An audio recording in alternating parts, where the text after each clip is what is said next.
Okay, so this is the National Council for Social Studies. It's a council that, if we look at the About in CSS, it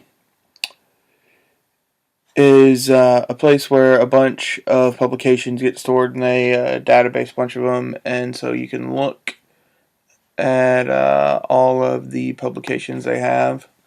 And so it's social studies for the younger learner, middle level learning, just a bunch of other academic journals and publications that they have that you can use as resources for research and other things. It's a good place to go and find information to use. Okay, so this is Social Studies Research and Practice, SSRP. I'm just going to look at the About that page. It's a peer-reviewed journal article. It focuses on providing lesson plans, and it's more education-driven. Just like the last one, it's more of a national journal. So it focuses on things facing the nation, but again, it's just an academic tool that they put out a new issue 3 times a year. So it's another good journal that I use for academic research. Okay, and the next one is going to be the last journal that I use pretty frequently, and it is the Georgia Social Studies Journal. And so this one, once again, this is About page. It's a peer-reviewed journal, more academic research, but it focuses on more things related to Georgia.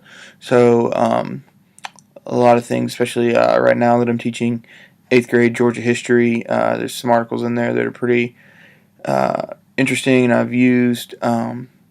So especially when I'm writing papers for my education classes, this one is a good source that I've used before. And the last one is actually the textbook that we were assigned this semester, but I've liked it and I've used it quite a bit. So it's Teaching What Really Happened, and I don't know how else to show the book, so this is the Amazon page for the book. But this is James Lowen. He first wrote the book Lies My Teacher Told Me, and this is Teaching What Really Happened.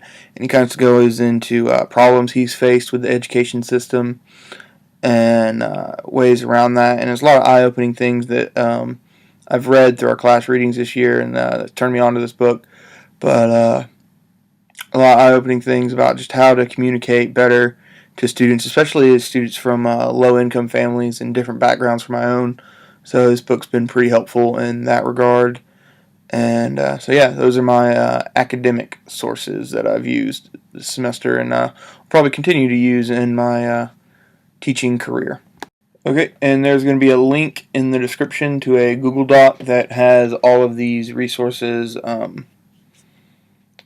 linked to and cited properly. So just look in the description below for that link.